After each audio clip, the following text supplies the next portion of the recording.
in the book of Revelation.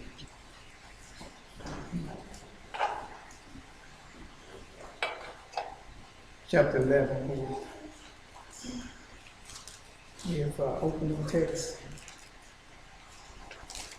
Revelation chapter 11, verses 1 and 2.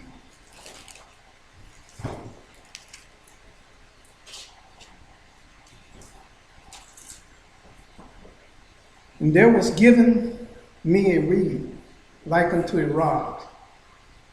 And the angel stood, saying, Rise and measure the temple of God, and the altar, and them that worship therein. But the court which is without the temple leave out, and measure it not. For it is given unto the Gentiles. In the holy city shall they tread underfoot 42 months. In this scripture, the Lord is saying to rise and measure the temple of God, and the altar and them that worship therein. He's measuring the whole sanctuary. And in that measurement, he's measuring the people to see do the people stand up, measure up. And says that, but the court which is without the temple, leave out and measure it not. For it's given unto the Gentiles. In the holy city shall they tread underfoot 42 months. And in that measurement,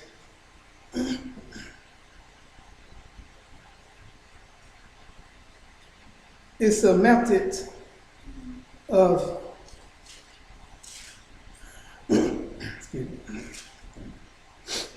There's a method that God uses to test his people and to see if we are worthy of his high calling.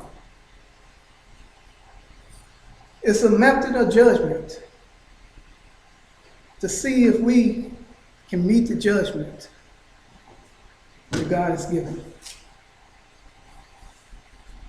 An example of this is also in Daniel chapter 5. Go to Daniel chapter 5.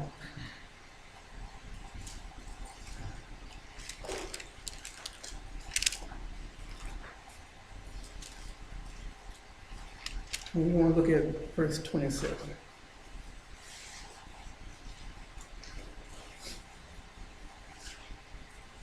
Daniel chapter 5, 27, verse 27. Says, Tekel, thou art weighed in the balance, and art found wanting. Here we see where God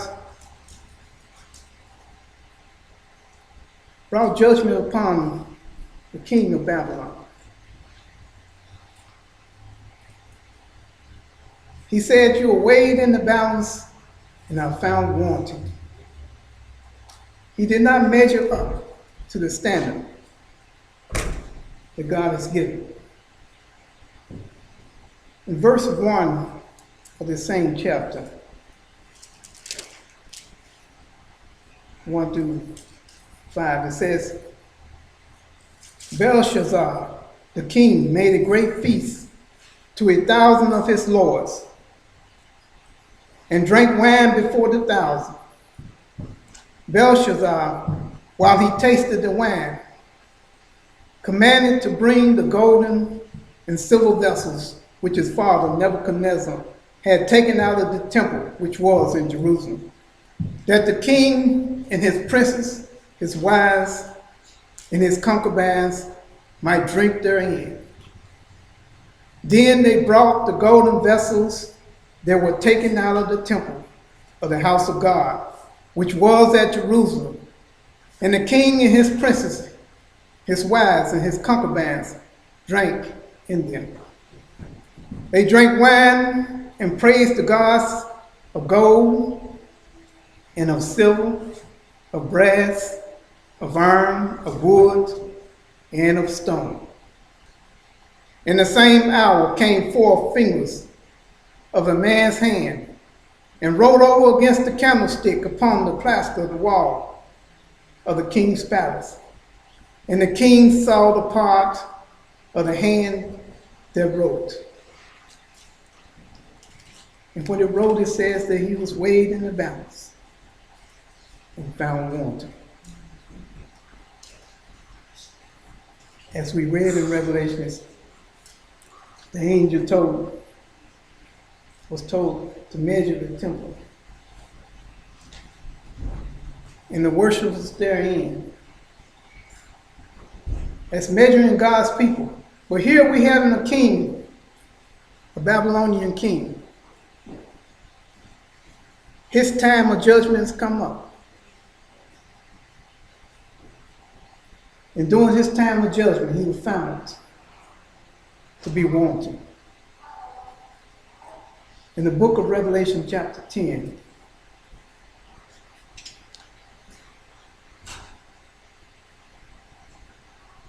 beginning in verse 1, Revelation chapter 10.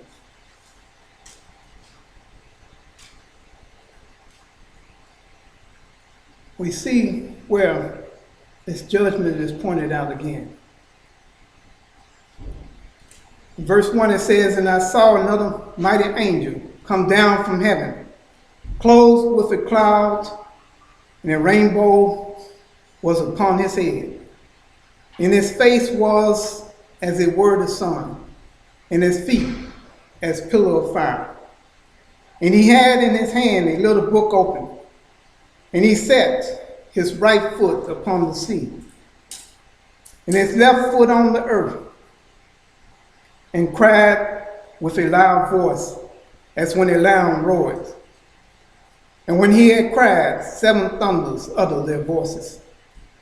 And when the 7 thunders had uttered their voices, I was about to write.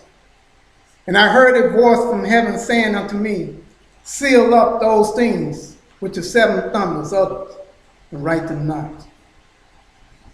And the angel which I saw stand upon the sea and upon the earth lifted up his hand to heaven, and sware by him that liveth forever and ever, who created heaven and the things that therein are, and the earth and the things that therein are, and the sea and the things which are therein, that there should be time no longer.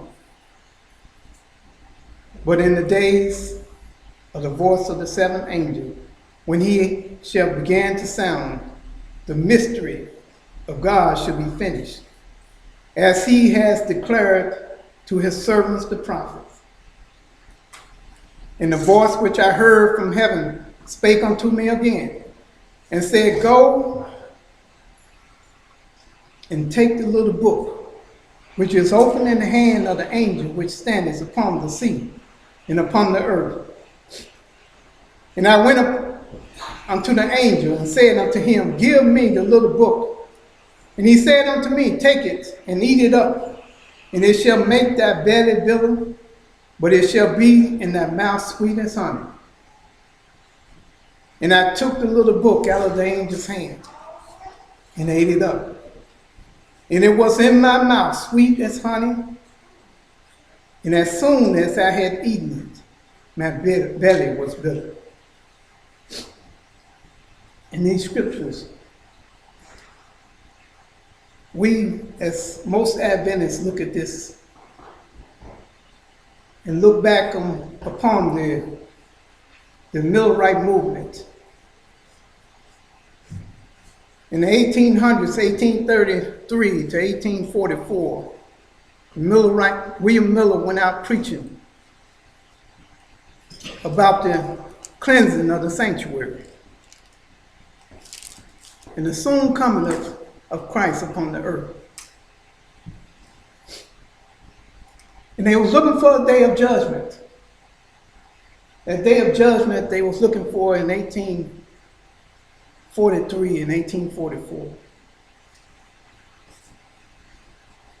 And we know the history that time came and went, and the earth was not, Christ did not come upon the earth as they expected.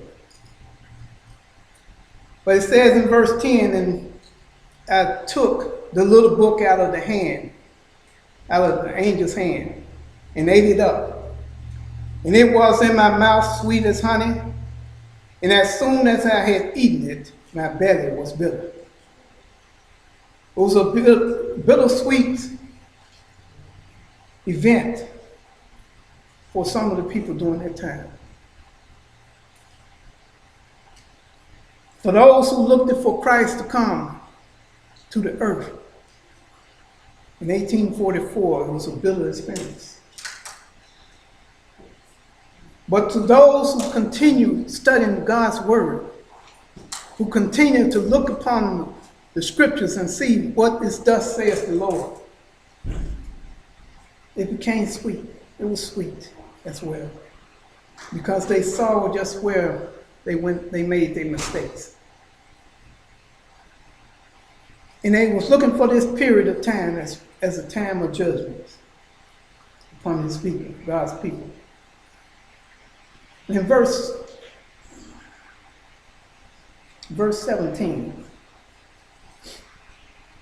sorry, chapter 17 of Revelation.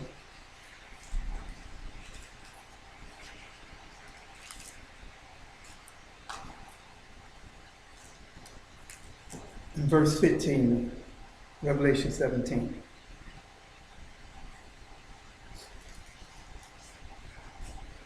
And he said unto me, the waters which thou sawest, where the whore sitteth, are people and multitudes and nations of tongues. We go back to that Revelation chapter 11.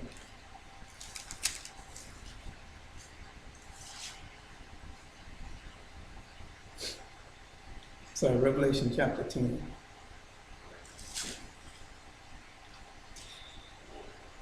It says, and I saw another mighty angel, verse 1. I saw another mighty angel come down from heaven, clothed with a cloud, and a rainbow was upon his head. And his face was as it were the sun, and his feet as a pillar of fire. And he had in his hand a little book open, and he set his right foot upon the sea, and his left foot on the earth. And that verse we read in Revelation 17:15. It says, the waters which thou sawest, where the whore sitteth, are people, multitudes, nations, and tongues. And in that verse we read in Revelation 10, verse 2, where it says the angel put his foot upon the sea and upon the earth. It's pointing out something interesting. It's pointing to the old world as well as the new world. For the old world in the scriptures was in prophecy was pointed out as being waters and seas. But the new world was pointed out to be the earth. The new world being the United States, or the American continents. And we see in this prophecy here what God has given us, where God is using the United States during these times that we're living in now. During this time of judgment where the people was looking forward to. The Millerite movement was started primarily in the United States, even though it went around the world. But it was started here in the United States. And God had used this country to be a pillar for the Advent movement, to where they can get a stronghold started and use this country to grow as a movement in the Lord. And in that movement, where the Advent people started looking into the scriptures, started looking into the prophecies of the coming of the Lord, they started looking into the sanctuary more deeply. They started giving them an understanding as to where they stand in history and where they stand, where they measure up in the prophecies. And it helps the Advent people to grow as a denomination and an organization, as a movement that was unlike any other movement during that time. In the book of Genesis, chapter 2, we're looking at how God uses judgment throughout the scriptures to bring his people up to a higher standard. In the book of Genesis, chapter 2, God gives us a picture of when creation of man first came upon the scene. Genesis chapter 2, verse 15 and 17. It says, "And the Lord God took the man and put him into the Garden of Eden to dress it and to keep it. And the Lord God commanded the man, saying, Of every tree of the garden thou may freely eat, but of the tree of the knowledge of good and evil thou shalt not eat of it. For the day that thou eatest thereof, thou shalt surely die." Here God gave Adam a command. He said, you can eat of all the trees, but this one tree, leave it alone. In Genesis chapter 3, looking at verse 6.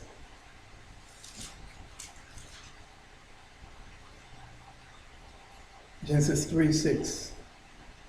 "And when the woman saw that the tree was good for food, and that it was pleasant to the eyes, and a tree to be desired to make one wise, she took of the fruit thereof, and did eat, and gave also unto her husband with her, and he did eat."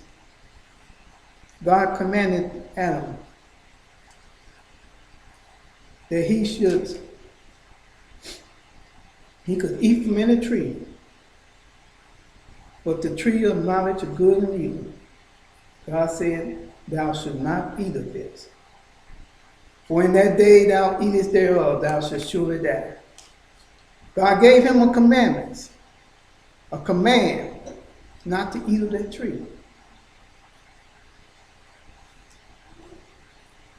And if he ate of that tree, God told him the consequences of doing so, that judgment will come upon him. And here in verse 6 it says, of chapter 3, it says, when the woman saw that the tree was good for food, and that it was pleasant to the eyes, and a tree to be desired to make one wise, she took of the fruit thereof and did eat. It says the woman saw it. She looked upon it. She gazed at it. She lingered looking at it. Then she started desiring it. Then she took of it and ate it. God's commandments, when he gives us a command, we should take it to heart. And whatever he tells us not to do, that we should, when we faced with that temptation, to turn from it quickly. Do not gaze upon it. Do not dwell on it. For when we look at it and gaze on it and dwell on it too long, we end up doing just what Eve did. We start desiring that thing that God said don't do. Then we end up taking it. Then we end up with the consequences of our transgressions. And we know how it is, because most of us were children. When our parents told us don't do something, most of the time, I know with boys it was. We when they did what they said don't do. And just to see what consequences was. And we saw the judgment that came from our actions. Sometimes it was swift, sometimes it took a little while. But in those examples, God has given us. He's showing us that all through the scriptures, God gave us commandments. And in those commandments, he gave us a judgment to come if we did contrary to what God's will is. In the book of James, chapter 1,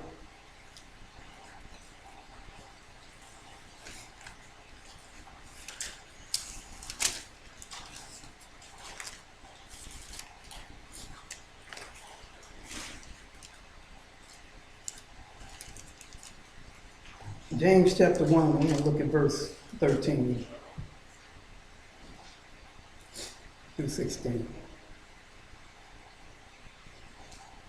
said, let no man say, when he is tempted, I am tempted of God. For God cannot be tempted with evil, neither tempted he any man. But every man is tempted when he is drawn away of his own lust and enticed. Then when lust had conceived, it bringeth forth sin. And sin, when it is finished, bringeth forth death. Do not err, my brother, my beloved brother. God has given us a command. And it's up to us whether we heed the command or do contrary to God's will. In that same chapter, verse 12, it says, blessed is the man that endures temptation, for when he is,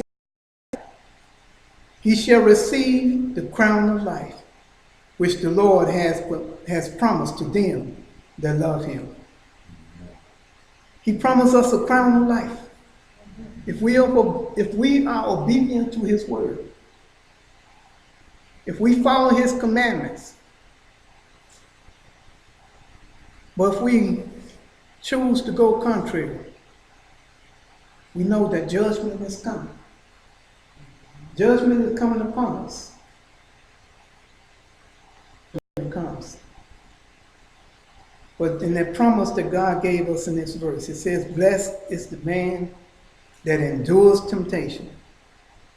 For when he is tried, and God does not try us,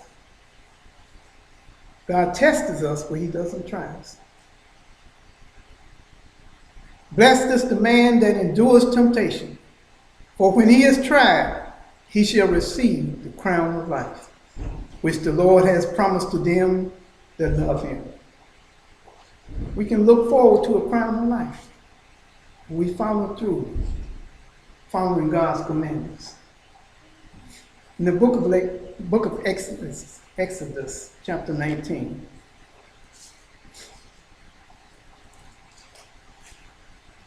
God gives us another story of the children of Israel when they came out of Egypt. In Exodus chapter 19, beginning in verse 5, it says, now, therefore, if ye would obey my voice indeed, and keep my covenant, then ye shall be a peculiar treasure unto me above all people. For all the earth is mine, and ye shall be unto me a kingdom of priests, and an holy nation. These are the words which thou shalt speak unto the children of Israel. God said, if we would obey his voice, if we will follow his commandments, keep his covenant, then we shall be a peculiar treasure unto him above all people. For all the earth is mine, says the Lord. And we know when God created Adam and Eve, he gave them dominion over the whole earth. And here what God is saying, we can be a peculiar people unto him. It says, and ye shall be unto me a kingdom of priests and a holy nation. God designed for us to be his people that will represent him as his ambassadors on this earth. It says, these are the words which thou shalt speak unto the children of Israel. That he's looking for a peculiar people, a peculiar treasure, a kingdom of priests and a holy nation. And he brought these people out of Egypt and gave them a test and gave them a covenant. So if you walk according to my word, my covenant, if you keep my covenant, then I will be your God and you will be my people. In Exodus chapter 20, beginning at verse 1, it says, and God spake all these words, saying, I am the Lord thy God, which have brought thee out of the land of Egypt, out of the house of bondage. Thou shalt have no other gods before me. Thou shalt not make unto thee an graven image, or in the likeness of anything that is in the heavens above, or that is in the earth beneath, or that is in the water under the earth. Thou shalt not bow down thyself to them, nor serve them. For I, the Lord thy God, am a jealous God, visiting the iniquities of the fathers upon the children unto the third and fourth generation of them that hate me, and showing mercy unto thousands of them that love me and keep my commandments. Thou shalt not take the name of the Lord thy God in vain, for the Lord will not hold him guiltless that taketh his name in vain. Remember the Sabbath day to keep it holy. 6 days shalt thou labor and do all thy work. But the 7th day is the Sabbath of the Lord thy God. In it thou shalt not do any work, thou shalt not do any work, thou nor thy son, nor thy daughter, thy manservant, nor thy maidservant, nor thy cattle, nor thy stranger that is within thy gates. For in 6 days the Lord made heaven and earth, the sea, and all that in the midst, and rested the 7th day. Wherefore the Lord blessed the Sabbath day and hallowed it. Honor thy father and thy mother, that thy days may be long upon the land which the Lord thy God giveth thee. Thou shalt not kill. Thou shalt not commit adultery. Thou shalt not steal. Thou shalt not bear false witness against thy neighbor. Thou shalt not covet thy neighbor's house.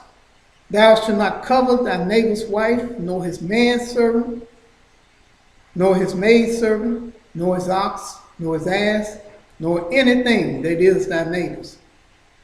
And all the people saw the thundering, and the lightning, and the noise of the trumpets, and the mountain smoking. And when the people saw it, they removed and stood afar off. And they said unto Moses, Speak thou with us, and we will hear. But let not God speak with us, lest we die. And Moses said unto the people, Fear not, for God is come to prove you, and that his fear may be before your face, that ye sin not. God gave them a covenant commandments, the 10 Commandments. He said, if you can keep these 10 Commandments, you'll be my peculiar people. You'll be my royal priests. Just keep these 10 Commandments. And it says the people, they asked Moses to speak for them, to speak to God. Moses said, Fear not, for God has come to prove you. God is testing you. He's come to prove you, testing. He's testing you to see if you can stand up, if you can measure up, if you can just keep these 10 Commandments. Well, back in the Garden of Eden, God gave Adam and Eve just one commandment. One command. Don't eat from that tree.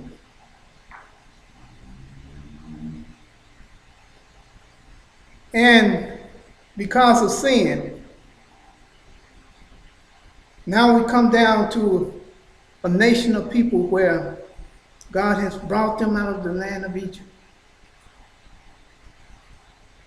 And God said, I'm giving you just 10 commandments. Just 10. To measure up.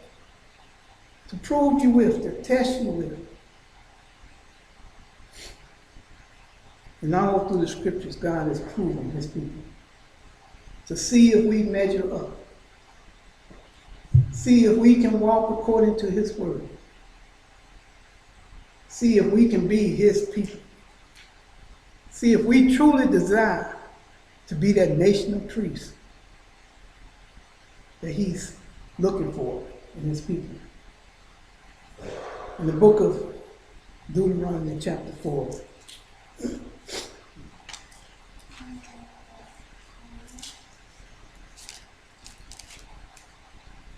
we're looking at verse 13. Deuteronomy chapter 4.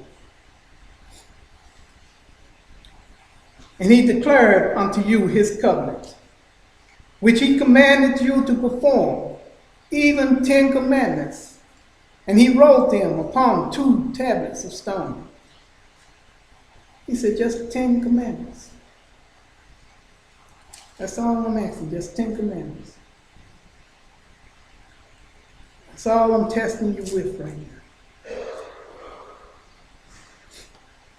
The book of John, chapter 14.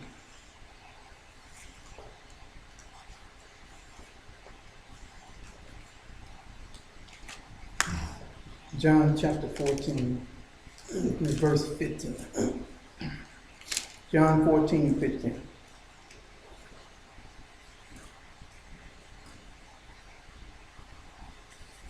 Says, if ye love me, keep my commandments. So it went from 1 command into 10 commandments. And God's saying, if you love me, keep my commandments. What I ask you to do, just do it. Just as simple as that, just do it. Chapter 13 of John, verse 34.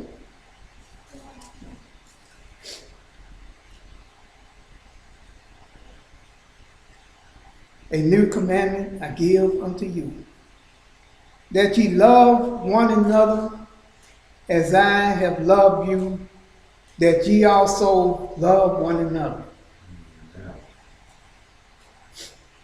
Jesus said, I'm giving you a new commandment. A new command I give unto you, that you love one another as I have loved you, that ye also love one another. And Jesus was saying, follow me as I follow the Father. For as I love the Father and love you, you do the same. This is a new commandment to you. In 2 John chapter 1, chapter 7, 2 John.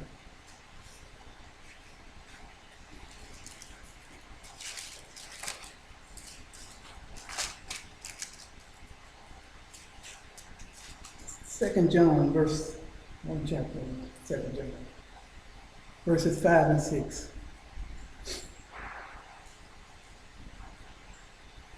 And now I beseech thee, lady, not as though I wrote a new commandment unto you, but that which we had from the beginning, that we love one another. And this is love, that we walk after his commandments. This is the commandment, that as ye have heard from the beginning, you should walk in it. That new commandment was the same command that God gave in the garden. Just follow me. Just do what I ask you to do. It's very simple. Just one command he gave to Adam and Eve. 10 commandments he gave to the children of Israel when they left Egypt.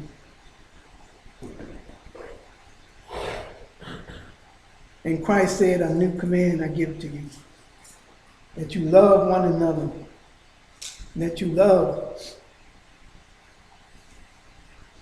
And that new command also said that it's the same command that was from the beginning. It says in verse 6, and this is love, that we walk after his commandments. This is the commandment, that as ye have heard from the beginning, all the way back to the beginning, that we love one another. We can walk therein. We walk in his commandments. Then we can be his representatives. We can be that royal nation of priests.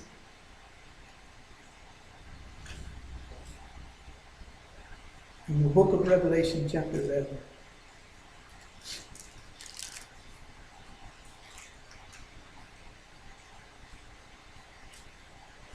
Opening text.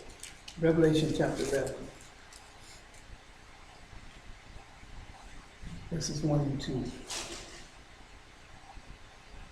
says, and there was given me a reed like unto a rod, and the angel stood, saying, rise and measure the temple of God, and the altar and them that worship therein.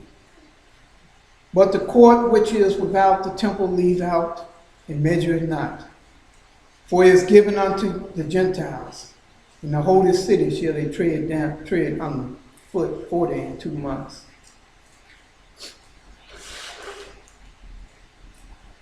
The Lord said, measure the temple. See how the people measure up. But the Gentiles, don't worry about them. Don't measure them just yet. Just measure the worshipers, those who are worshiping in the sanctuary. And see, do they measure up? Do they live up to the test? Revelation chapter 7, in verse 1.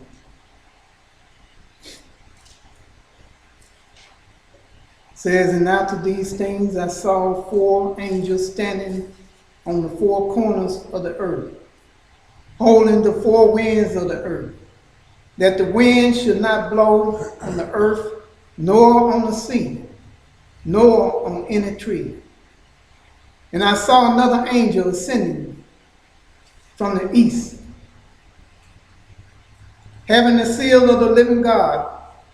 And he cried with a loud voice to the four angels to whom it was given to hurt the earth and the sea, saying, hurt not the earth, neither the sea, nor the trees, till we have sealed the servants of our God in their forehead.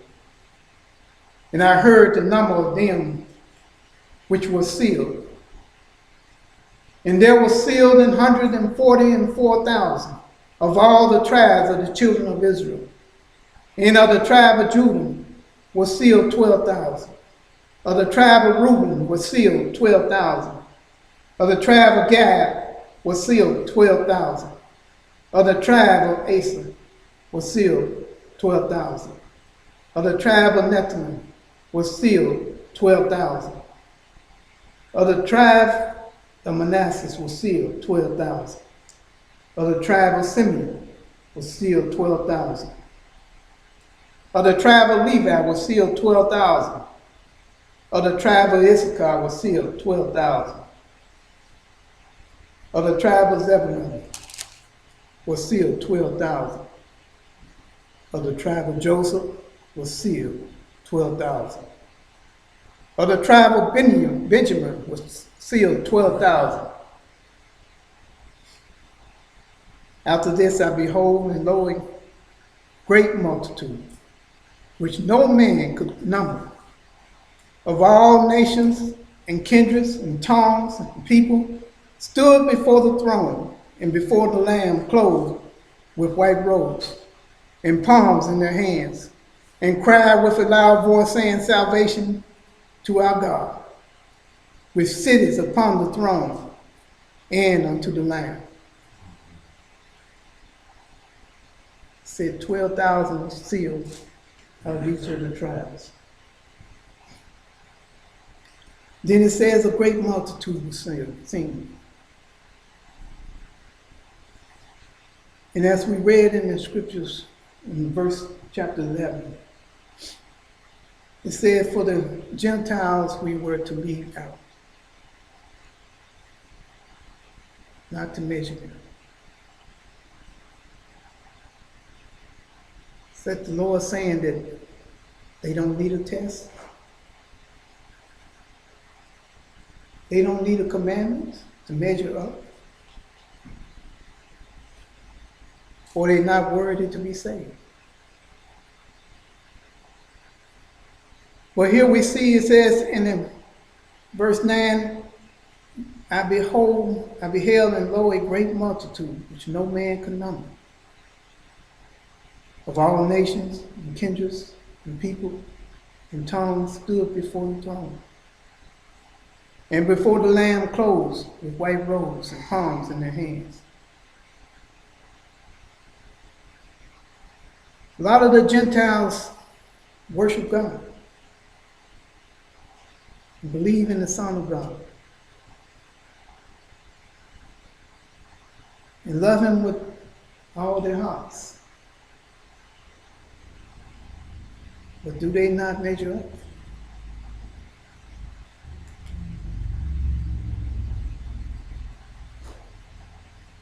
No, as in Revelation chapter 21.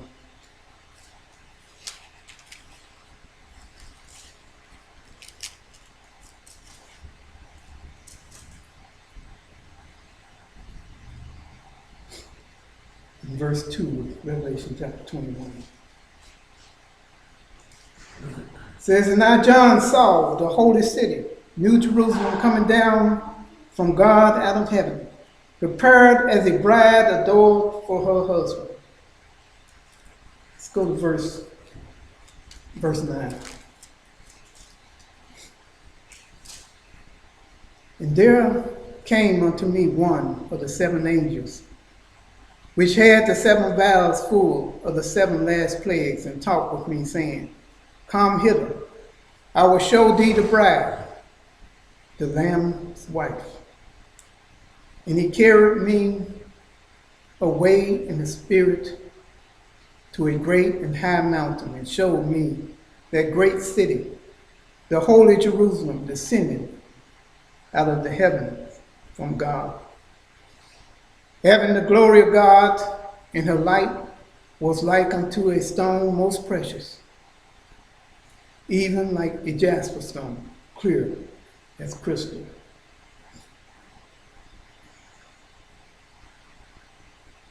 And had a great wall and high, and had 12 gates. At the gates 12 angels, and names written thereon, which are the names of the 12 tribes of the children of Israel. It says each gate had 12 gates, and each gate had the names of the tribes.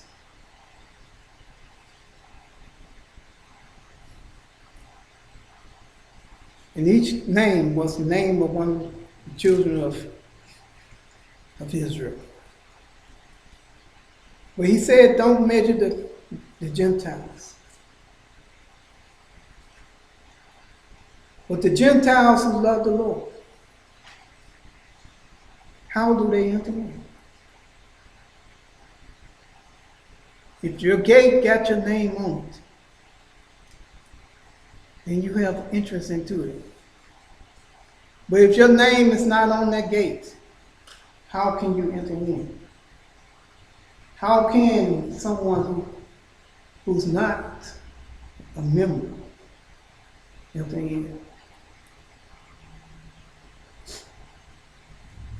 In the book of Ephesians, chapter 5.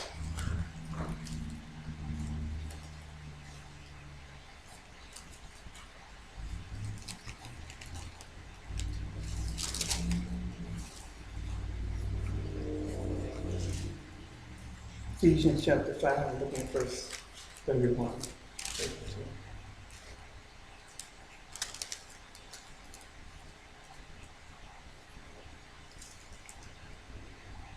Says, for this cause shall a man leave his father and mother, and shall be joined unto his wife, and they two shall be one flesh.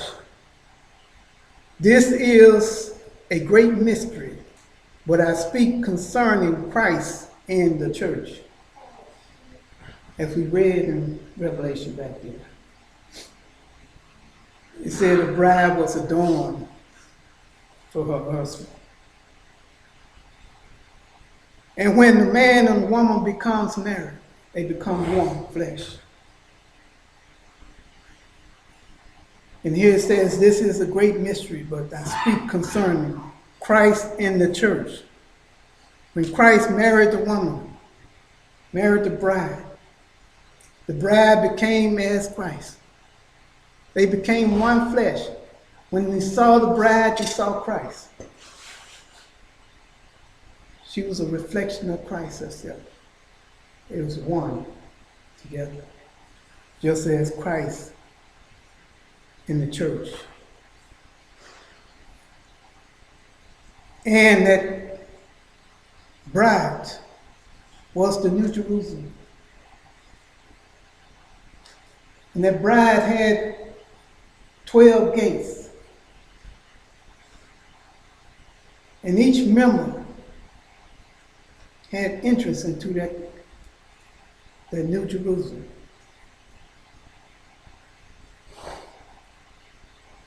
Each member had an entrance way. And the book of book of Matthew, chapter 7.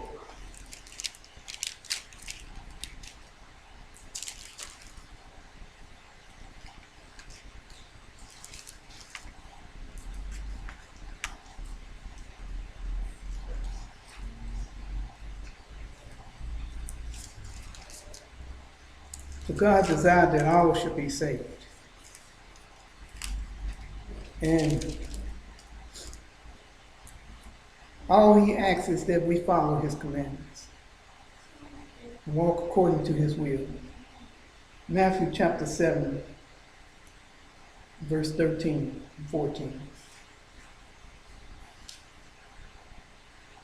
Lord said, enter ye in at the straight gate. For wide is the gate, and broad is the way that leadeth to destruction. And many there be which go in there. Because great is the gate, and narrow is the way, which leadeth unto life, and few there be that find it. When we walk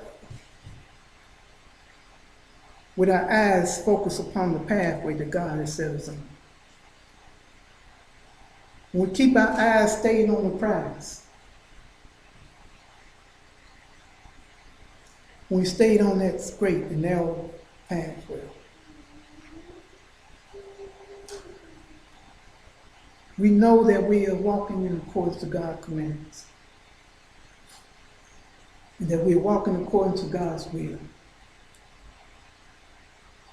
And in the book of Romans, chapter 11,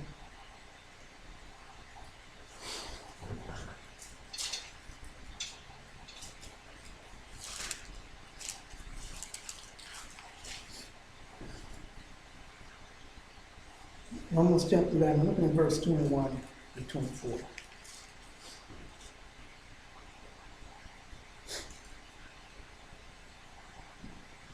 Says, for if God spared not the natural branches, take heed lest he also spare not thee. Behold, therefore, the goodness and severity of God on them which fail severity, but toward thee goodness, if thou continue in his goodness. Otherwise thou also shalt be cut off. And they also, if they abide not still in unbelief, shall be grafted in. For God is able to graft them in again. For if thou were cut out of the olive tree, which is wide by nature, and were grafted contrary to nature into a good olive tree, how much more shall these, which be the natural branches, be grafted into their own olive tree? So God said he can graft us in. If our name is not written on that door, if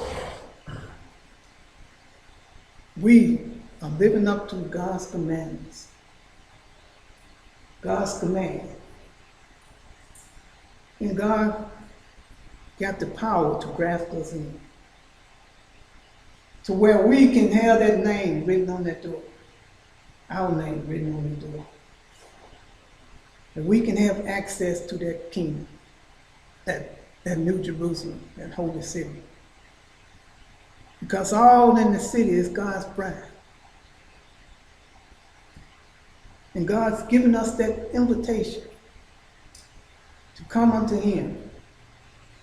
Just follow his command. Lay aside ourselves, our own desires, and our own thoughts.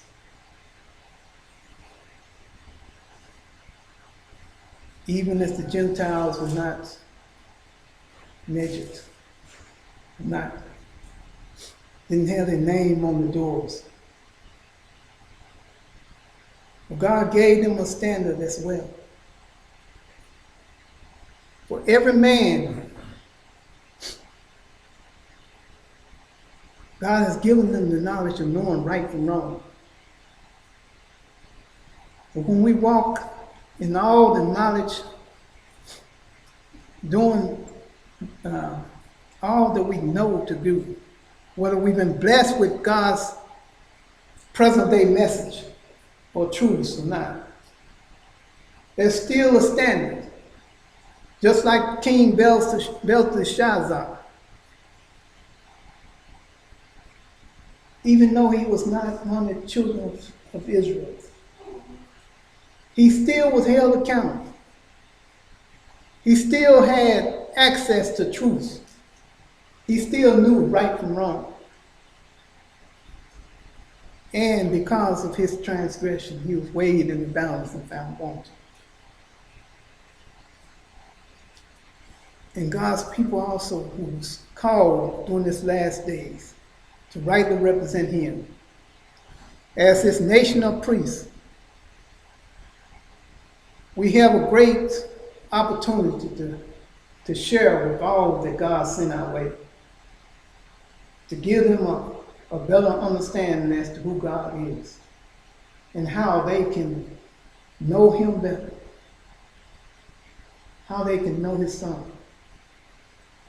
who has shed his blood for our redemption.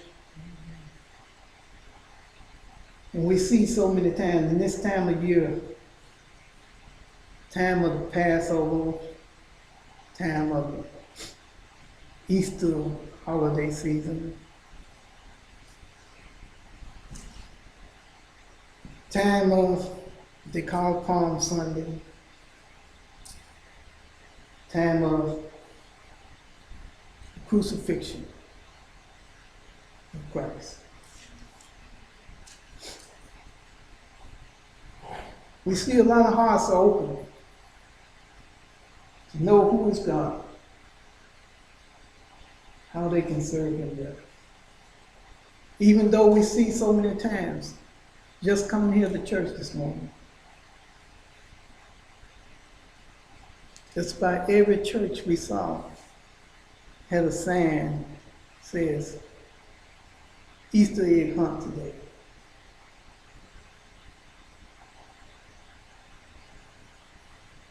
And it points us out that we got a work that we got to do. That the world is so wrapped up in traditions and so wrapped up in following things that a lot of them think is God, which is not God.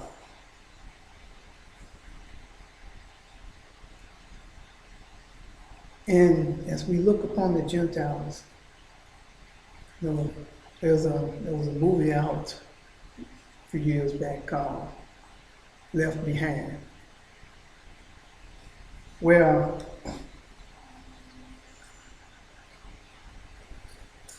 it was pointing out that the Gentiles were raptured up, and that the Jewish people were left behind. But in reading the scriptures, we see that, that if the children of Israel was left behind, those who had their names written on the door, how was the Gentiles able to get in if they was raptured up?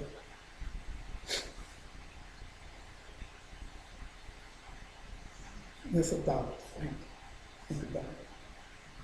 But God in his mercy and his grace has given us a way to his kingdom.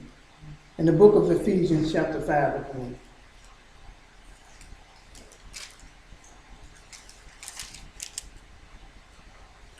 Look at verse 27.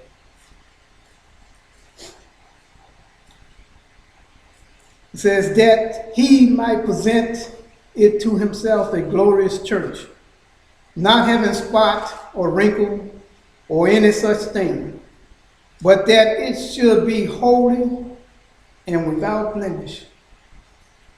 God told the children of Israel that they should bring a sacrifice for their sins and their transgressions.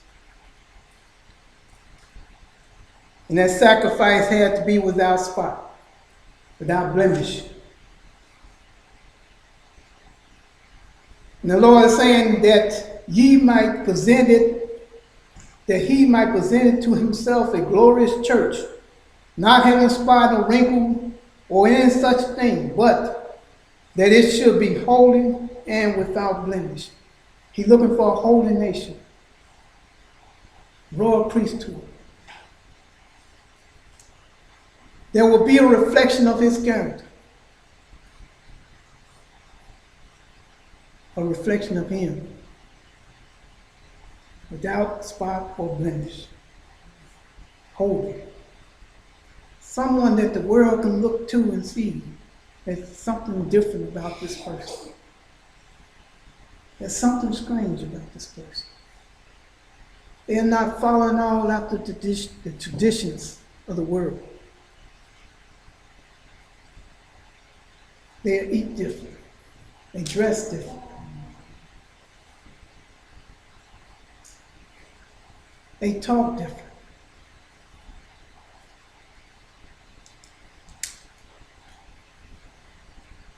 God is calling his people to come up to those standards, to follow his command, his one command, which is to be obedient to his word, and continue to grow in his word. When his people fully understand who God is, or have that full desire to continue to know and grow in him, then we come up to that point where God can measure us up to that standard. Do we live up to the Ten Commandments? For all would we have to live up to that commandment. Not one person would enter into that city without living up to those commandments. Not one person.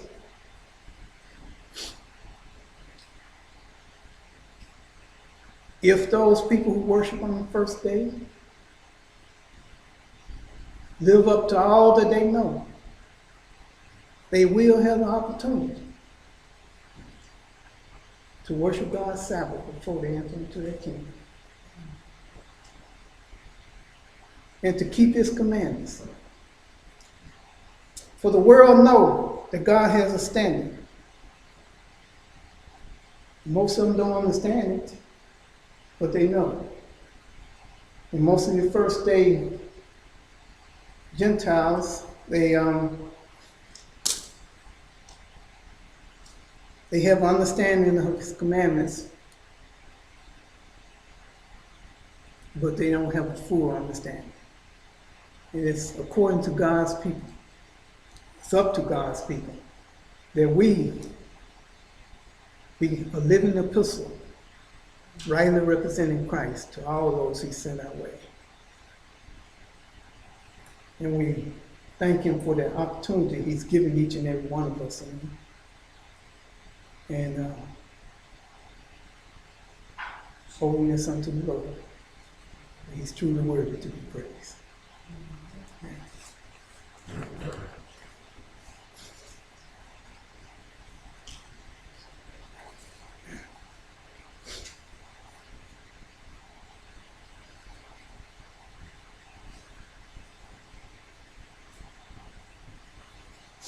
Let's have a closing prayer.